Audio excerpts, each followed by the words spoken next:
पाँच ही पनावा फोफर आवारू से फोफर।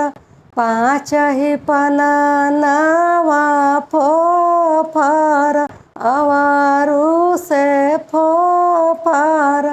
सरगे जे बसे निकालिया मैया उना के नेवती लाया। सरग जे बसे निकालिया मैया उनाहू के नेवता। उनके सरीखे बहुआ देई उनाहू के नेवता।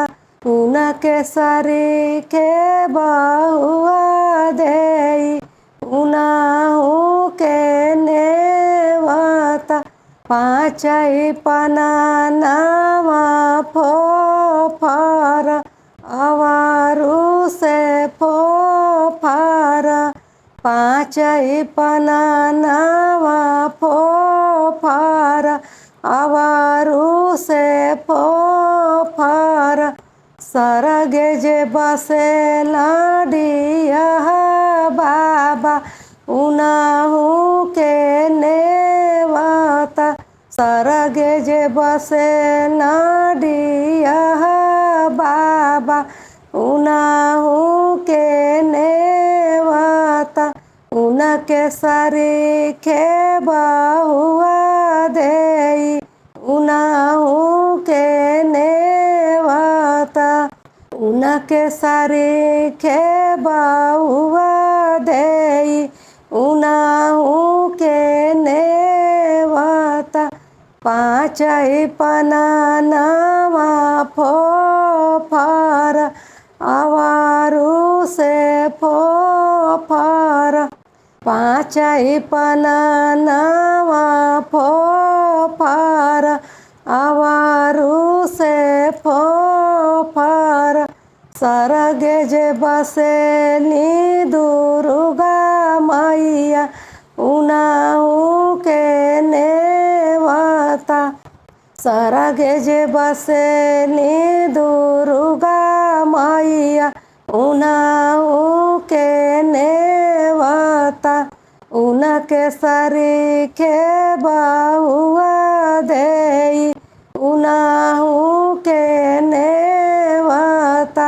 उनके सरीखे बहुआ देई उनाहू के नेवता।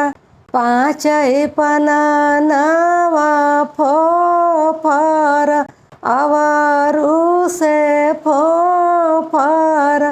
पाँच ही पनावा फोफर आवारू से फोफर। सरगे जे बसे नी शीतला मैया उनाहू के नेवता। सरगे जे बसे नी शीतला मैया उनाहू के नेवता। उनके सरीखे बहुआ देई उनाहू के नेवता। उनके सरीखे बहुआ देई उनाहू के नेवता। पाँच ही पनावा फोफर आवारू से फोफर। पाँच ही पनावा फोफर आवारू से फोफर।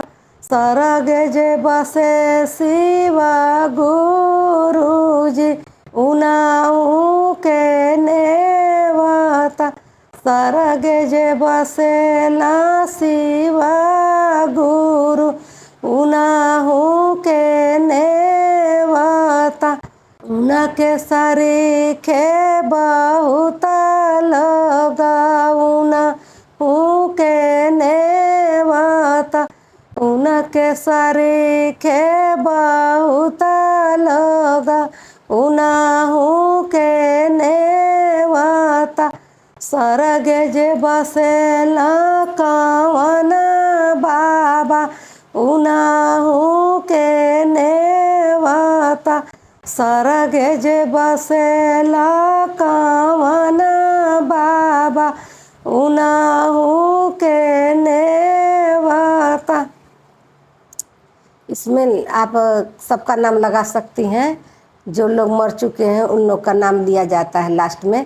देवी देवता का नाम लगाकर फिर उसके बाद अपना सबका नाम लगा दीजिएगा।